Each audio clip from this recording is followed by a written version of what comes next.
네, 여러분 안녕하십니까? 오늘 특별한 분 모셨는데요. 윤석열 캠프의 클린 선거, 다시 말해서 부정선거 어떻게 막을 것이냐 이걸 담당하는 총책이십니다. 성윤환 위원장님 모셨습니다. 어서 오십시오. 반갑습니다. 공명선거 추진위원장이시죠? 예, 공식 맞습니다. 직함이. 예. 그래서 저희는 사실 그 관심이 많았어요. 윤석열 캠프에서 이런 팀이 있어야 되겠다 했는데 드디어 팀이 이거 언제 발족한 겁니까? 공명선거 추진위원이 작년 팀이. 12월 말에 발족을 했습니다. 12월 말에. 예.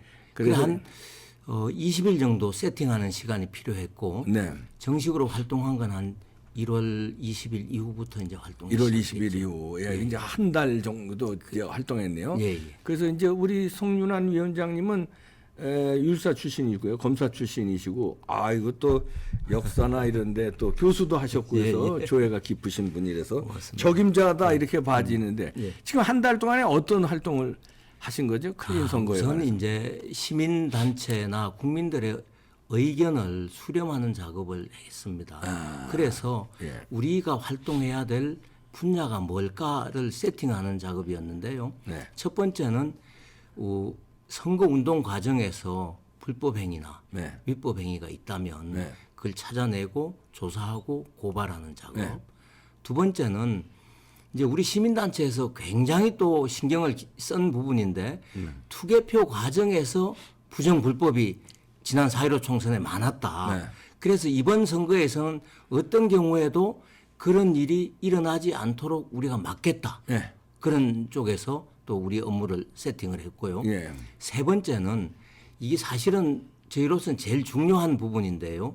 왜냐하면 우리 지지자들이 투표장에 안 나가면 아무 소용이 없지 않습니까? 그래서 우리 윤석열 후보를 좋아하고 지지하는 분들이 모두 투표에 참여할 수 있도록 유도, 투표 참여 운동, 유도, 운동을 이걸 하겠다. 크게 세 가지 방향으로 그렇습니다. 이제 하고 계시는데 그러면 이제 우선 이제 첫 번째, 두 번째 하여튼 그게 지난 4.15 총선의 부정이 이제 재검표 과정에서도 많이 나왔잖아요. 아직 지금 판결은 한 군데도 안 나왔습니다. 그렇습니다. 그래서 그거를 그러면 이번에 그런 게 있으면 어떡할 거냐. 그래서 지금 한 달 정도 활동하셨는데 그걸 막을 방법이 나왔습니까? 저희들은 뭐 최선을 다한다고 하고 있는데요. 아니 3구 대선에서 어떻게 막을 거냐. 이게 나왔는 거죠. 그래서 일단은 지난 4.15 총선거에서 이제 도출됐던 문제점에 대한 이제 대책을 세워야 될 거 아닙니까? 그 부분은 저희 당에서 우선 컴퓨터 서버를 조작해서 그러니까 득표율과 또 투표율을 임의로 세팅하는 이런 의혹이 제기되지 않습니까? 그래서 이 부분에 대해서는 법을 개정해서 우선 선거 전용망을 깔고 또 외부에서 해킹에 들어갈 수 없도록 방지 장치를 마련하도록 하는 그런 법률 정비를 했고요. 법률 정비에서 통과가 됐습니까? 예, 통과가 됐어요. 그러면은 그래서 과거하고 달라진 게 뭐가 달라진 겁니까? 이제 그러니까요. 전자개표기가 어떻게 달라진 겁니까? 개표기 말씀입니까? 좀 천천히 말씀드려도 될 것 같은데. 아니 근데 그게 아니라 지금 우리 당에서 심각성을 모르셔서 그래요. 제가 딱 들으면 알아요. 심각성을 모르시네. 그러니까 기본적으로 선거 전용망 서버를 손댈 수 있다, 해킹할 수 있다는 문제에 대해서 그걸 막는 장치를 했고, 그러니까 두 번째 문제는 어떻게 막냐니까. 아까 말씀드린 대로 전용망을 깔아서 외부에서 접근하지 못하도록 만들었고 전용망을 깔고 있습니다. 그리고 또 순진하시는데 또 한 가지는 그 위변조 또 정보를 유출하는 이런 행위를 하지 못하도록 보호 장치를 마련했다는 말씀을 드리고 방금 여쭤보신 분류기의 조작으로 인해서 A 후보표가 B 후보에게 집계되는 이런 문제를 많이 제기해 왔습니다. 그 문제에 관해서는 과거에는 그러니까 분류기를 조작하는 컴퓨터 시스템이 있습니다. 그 시스템하고 분류기를 연결해서 이제 이렇게 분류를 하도록 하는데 과거에는 이게 온라인으로 연결됐을지 모른다는 의혹을 샀습니다. 온라인으로 연결돼 있으니까 먼 데서 조정해서 그러니까 A 후보표를 B 후보로 집계할 수 있도록 할 수도 있었을 겁니다. 그 연결돼 있다면. 그래서 이번에는 그 온라인과 연결을 차단했습니다. 무선 모든 걸 차단해 놓고 두 번째 그럼에도 불구하고 들어갈지 모르는 그런 위험에 대비해서 방화벽까지 설치를 했다. 그래서 분류기 자체를 그러니까 그 눈앞에서 분류기 자체를 세팅하는 그런 조작 이외에 외부에서 들어오거나 먼 데서 조정하는 건 불가능하도록 만들었다. 아, 예, 예. 예, 근데 이제 우선 이제 제가 이제 볼 때 여러 가지 문제점인데 우선이요. 전용망을 깔았다 그러는데 그 전용망은 이건 누가 관리하는 겁니까? 선거관리위원회가 관리하죠. 선거관리위원회가 피고예요. 그러니까 예를 들면 아니 근데 도둑놈들어 야 도둑놈 니네 망해서 관리하 감시하는 건 니네가 해라 그러면 아이 그래도요 선거관리위원회가 아닙니다. 이거 이번에요. 제가 지난번에 이 중앙 메인 서버가 이제 그 문제 여러 개 중에 하나가 있지 않습니까? 메인 서버를 추석 연휴 첫날에 저도 말씀드렸습니다. 가지고 나가는 거를 제가 그 앞에서 통곡을 하면서 막았는데 막을 수가 없었어요. 그래서 그때 국민의힘을 얼마나 욕했는지 몰라요. 국회의원 한 명이라도 나와서 이거 막았으면 이 진동차, 무진동차 못 나가게 막았을 때 증거가 나가는데 속절없이 우리가 내보내줬거든요. 소스코드 열어서 중국이든 어디든 이거 하면은 내부 전용망이 되는 거 주들끼리 전용망인데 주들끼리 그럼 움직이는 건데 그걸 어떻게 막습니까? 그래서요. 우리 당에도 이영 의원이라든지 IT 전문가들이 많이 있습니다. 네. 또 우리가 전문가를 초빙을 했습니다. 그래서 이분들로 하여금 중앙선관위 서버에 네. 가서 직접 검증을 하기로 했습니다. 그래서 이런 부분은 국민이 의혹을 가지고 있는 부분은 우리 당이 일단 손해 보는데 왜 설설 하겠습니까? 아니, 근데 철저하게 검증하겠다고 하고 있습니다. 이제 국민의힘 당이 손해 보는데 왜 설설하겠냐 그러는데 지금까지 설설해 왔기 때문에 당 대표가 부정선거 없다고 단언했잖아요. 그리고 부정선거 주장하는 우리 같은 사람을 음모론자, 야만인 취급하고 야만이라고 본인 입에서 얘기했어요. 그다음에 부정선거 있으면 자기 정계 은퇴한다고 그 정도를 했기 때문에 설설해 왔기 때문에 우리 국민들이 못 믿는 거고요. 그다음에 지금 그 통신 시스템 안 하기로 했다고 그랬잖아요.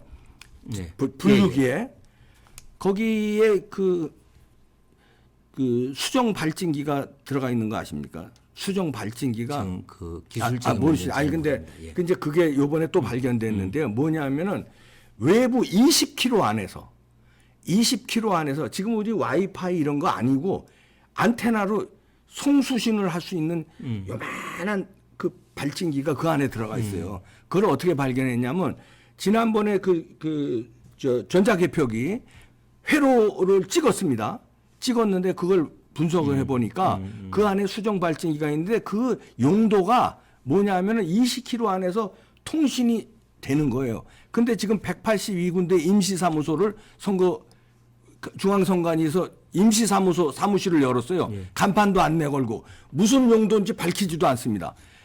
그 20km 안에 182개 임시사무가 있으면 거기서 명령을 하면 통신이 된다는 거예요. 그게 수정 발진기가 그 안에 들어가 있다는 겁니다.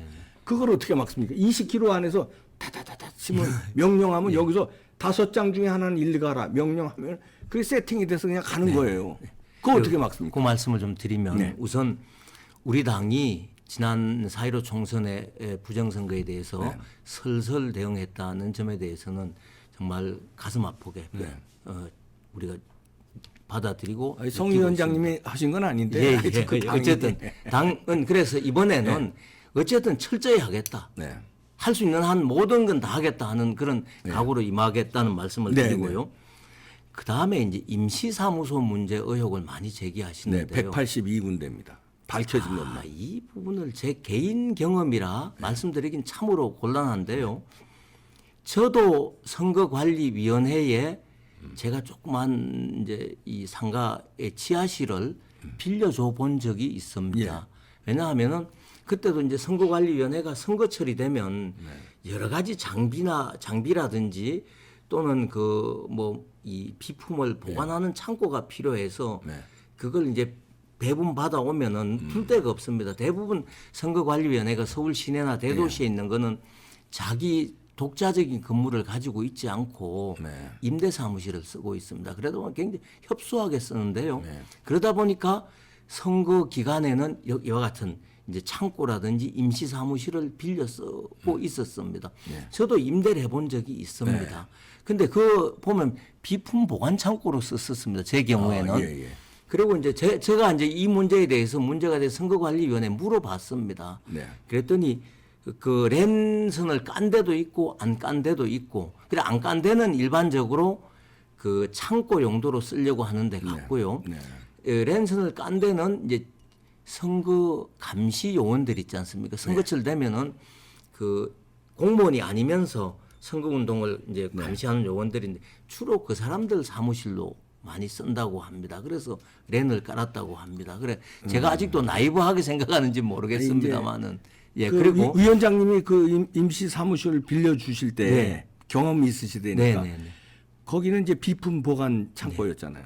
그러면 이번에 이제 그 우리 그 이제 시민단체에서 선거관 중앙선관위에 요청을 했어요. 네. 182군데 임시 사무소는 용도가 뭐냐? 용도를 밝혀라 그랬더니 예. 밝힐 수가 없대요. 그러면 자, 그래요? 예. 비품 보관 창고다. 예. 그러면 그렇게 밝히면 되는 거 아니에요? 그렇죠. 근데 100메가바이트의 랜선이 들어갔습니다. 100메가바이트요. 그러면 100메가바이트의 랜선이 왜 필요한지 그럼 그것도 밝혀야 되는데 밝힐 수 없다고 그러면 안 밝혀요. 그런 게 아니 국가의 세금으로 네네. 사무소로 임시로 내는데 간판도 안 걸고 창고 보관이다 그럼 보관용이라고 랜선이 필요 없는데 랜선이 들어갔으면 이 랜선 가지고 뭘 컴퓨터를 연결해서 뭘 하는지를 무슨 작업인지는 밝혀야 되지 않습니까? 안 그걸 밝혀요. 저는 밝힌 걸로 알고 아니, 안 있는데 밝혔어요. 제가 이제 국회 어느 의원 의원님 제가 성함을 기억을 못 하는데 의원을 통해서 182개 사무소 위치하고 용도 뭐 이런 걸 받아봤습니다. 네네. 거기는 그 창고용, 비품 보관용 또는 뭐 이 선거 감시원 사용하는 사무실용 또는 이제 예를 들면은 네. 노원구 선거관리위원회는 중랑구에 있습니다. 예. 그래 이제 선거철이 되면 늘 노원구에 임시 사무실을 얻어와서 여기 와서 또 하고 있습니다. 그런 용도 등등으로 쓰고 있다고 그런 용도까지 제가 국회에는 제출을 했나 보군요. 그럼 예, 제가 받았다면. 받은 적이 있습니다. 예. 그러면 이제 국회는 제출하는데 시민단체는 이제 제출을 안 한 게 돼 있어. 시민단체도 네. 그러면 그런 걸 클리어하게. 근데 이제 국회라는 데를 우리가 이제 자꾸 이제 그 당에 미온적으로 네. 대처하니까 선관위에서도 국민의힘은 말하자면 만만하다고 그럴까요? 그러니까 부정선거에 밝히자는 의지가 없는 지금은 좀 달라졌습니다. 윤석열 캠프는 위원장님이 잘하고 계시니까. 왜냐하면 당 대표라는 사람이 부정선거 없다고 단언하니까. 그러니까 말하자면 그렇게 맨눈을 뜨고 안 보는 데구나 해서 다 자료를 제공했는지 모르지만 맨눈을 뜨는 시민단체는 자료를 거부당했어요. 그래서 이제 시민단체에서 이제 못 받았다는 거. 그러니까 물론 국회 받았으면 이제 그건 됐고요. 그럼 그거에 대해서 이제 나중에 따져 들어가면 될 겁니다. 그런데 또 하나가 그 이제 전자개표기요. IBM 회로를 설계하신 분이 있어요. 컴퓨터 공학자인데요. 벤자민 윌커슨 선생이라고요. IBM이라면 세계 최고의 컴퓨터 회사 아닙니까? 그렇죠. 거기 회로도를 설계하신 분이에요. 그럼 그분을 시민단체에서 모시고 구리선관위에 이 전자개표기가 거기 8대가 보관돼 있었어요. 거기 그때 우리가 뭐 맨날 철야로 감시해서 못 나가겠습니다. 왜냐하면 그게 증거니까. 그러다가 나중에 그럼 잠깐 열어봐주고 우리 나가겠다 해서 잠깐 열을 때 이 양반이 참관을 했어요. 참관을 할 때 그냥 잠깐 열었는데 그때 아주 기술적으로 어떤 기자가 안동대 1, 2 조충렬 기자가 그걸 찍었어요. 사진을 찍고서는 나중에 그 사진을 이제 확대해서 이 화면에다가 띄워놓고 벤자민 윌커슨 선생이 분석을 했는데 깜짝 놀라고 소리를 지르더라고요. 이거는 단순 분류기가 아니라 부정선거를 할 수 있는 그 칩이 들어가 있더라고요. 그게 2개가 들어가 있는데 하나는 부정선거를 할 수 있는 칩이고 하나는 부정선거 한 거를 지울 수 있는 칩이 또 들어가 있대요. 예. 그리고 이 양반이 깜짝 놀래요. 이게 여기 왜 들어가 있냐고. 이건 단순 분리기 절대 아니다. 이건 통신도 가능하고 부정선거 저쪽에서 명령을 받고 이런 거다. 그리고 해석을 해줘서는 컴퓨터 모릅니다. 그거는 어떻게 방지합니까 이번에? 제가 전문가가 아니니까 그 정말 해답을 말씀드릴 수는 없겠습니다만 우선 이번 분류기는 어쨌든 통신 자체를 끊어놨습니다. 무선이든 유선이든 안 되게 할 겁니다. 그래서 우리 전문가들이 우리 당에서도 검증을 하려고 합니다. 그렇게 하고요. 두 번째는 이제 이게 사실 이 뭡니까 이 자동 개폐 내지는 개표기가 아니라 엄밀한 게 보면은 분류기입니다. 자기네들은 그렇게 주장해요. 예, 그러니까요. 분류기인데 그러니까 전체 표를 모아서 갖다 집어 넣으면은 A 후보, B 후보, C 후보 분류만 하는 거. 무효 내지는 또 뭐 판독 불령 이렇게 분류만 하는 그런 기능입니다. 원래 개표는 수개표를 하도록 돼 있습니다. 그렇죠. 수개표가 원칙입니다. 그러면 이 분류기는 뭐냐?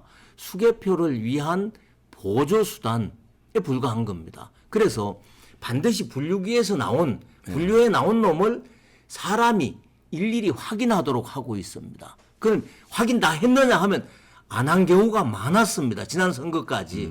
왜냐하면 처음에는 하려고 하겠죠. 근데 나중에 가면은 피곤하고 대충 맞거든요. 그러니까 안 보고 그냥 100매 탁 튀어나오면은 바로 고무줄 씌워가지고 100매 하고 넘기고 이렇게 해와서 이제 아까 말씀대로 기계가 100% 정확하게 한다고 할 수 없지 않습니까? 그러니까 세팅을 나쁘게 하지 않았다고 하더라도 제대로 돼 있다 하더라도 잘못될 수도 있는데 이런 것들이 다 섞여 들어갈 수밖에 없는 상황이었습니다. 그러니까 수개표가 원칙인데 그렇죠. 수개표가 되나요? 그럼요. 그래서 아니, 잠깐만 제가 말씀드릴게요. 지난번에 수개표가 아니라 이번에도 마찬가지일 겁니다. 수개표는 한 장 한 장 카운트하는 게 수개표죠. 두루루 확인이죠, 그거는. 그러니까요. 확인 가지고는 방법이 두 가지가 있는데요. 사람이 나온 놈을 분류기를 나온 걸 받아서 제대로 분류됐는지 이렇게 사람이 넘기면서 확인하는 방법이 있고요. 또 하나는 여기서 100매라고 나왔다고 해서 100매가 정확한지 모르지 않습니까? 그러면 이걸 계수기에 돈 세는 기계 같은 데 집어넣습니다. 그러면 여기서 이제 저르르 넘어가면서 100매 맞다고 하면 확정이 되는 건데요. 그 개수 맞히는 거고.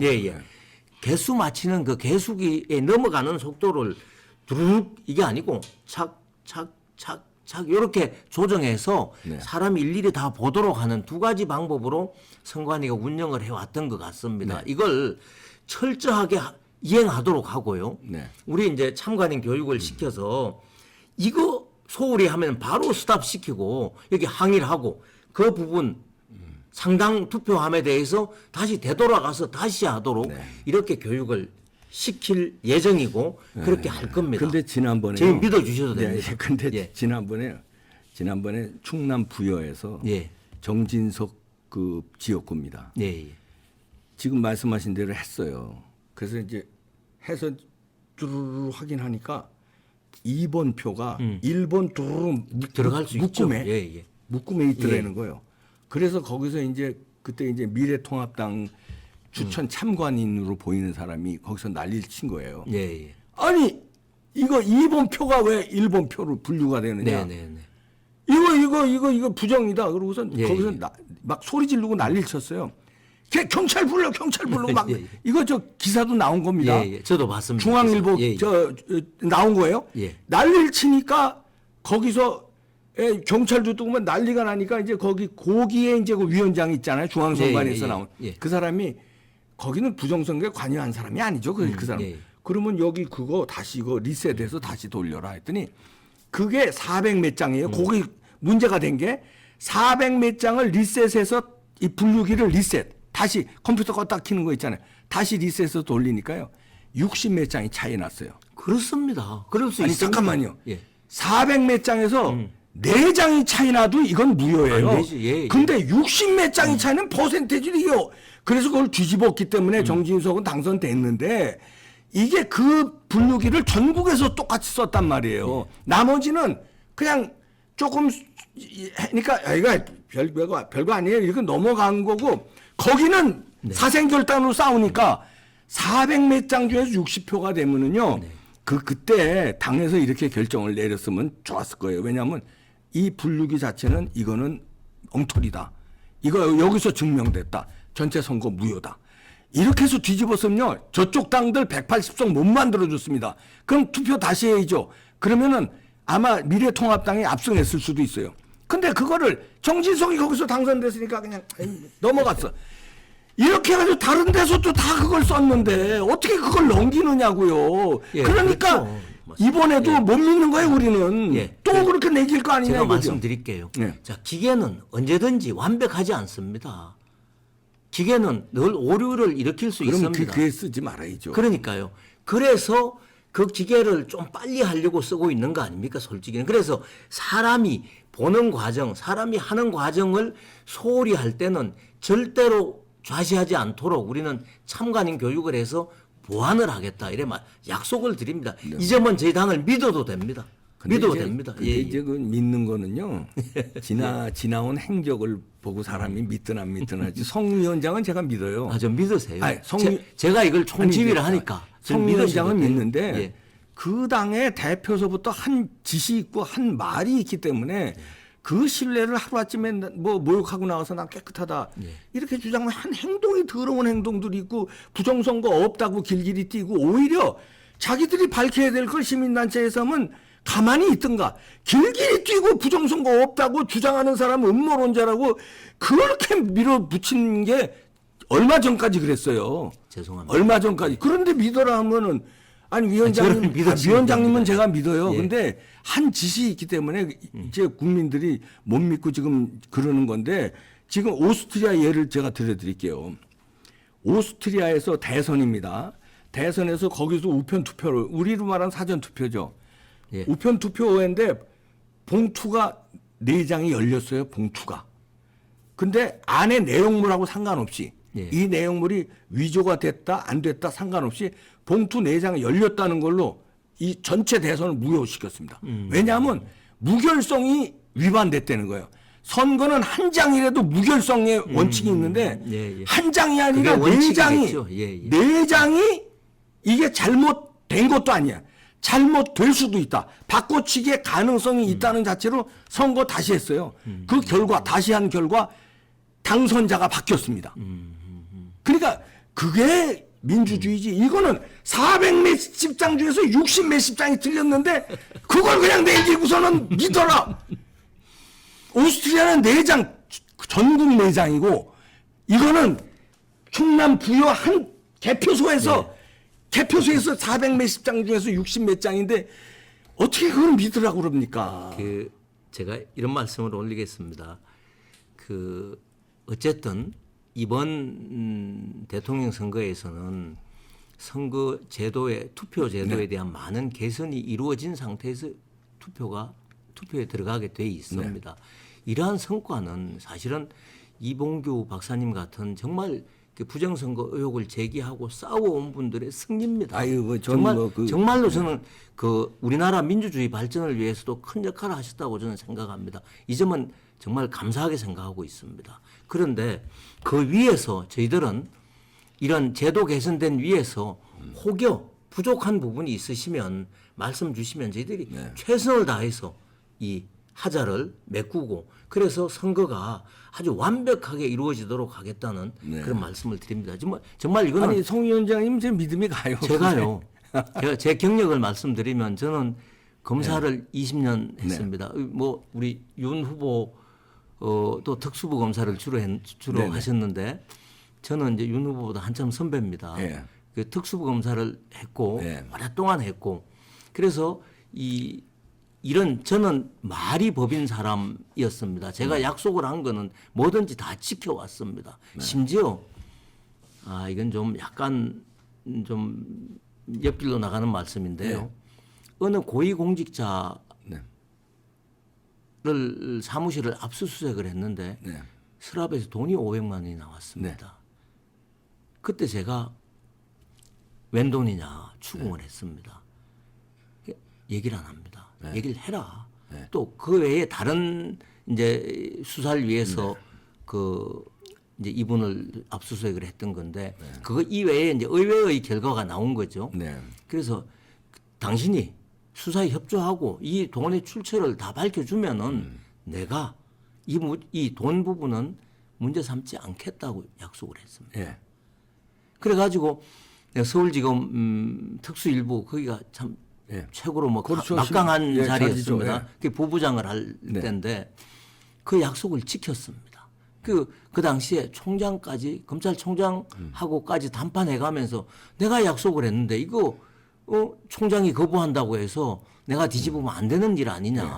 그 정도로 저는 제가 한 약속을 지키려고 네. 했고 아니, 근데 또 그렇게 살아왔습니다. 아니 제 말씀 위원장님은 믿는다니까. 예. 위원장님은 믿는데 그게 그 부정선거 하는 팀이요. 예. 저는 이제 2년 동안에 아마 하루도 안 빼놓고 한 꼭지 정도는 항상 다뤘어요.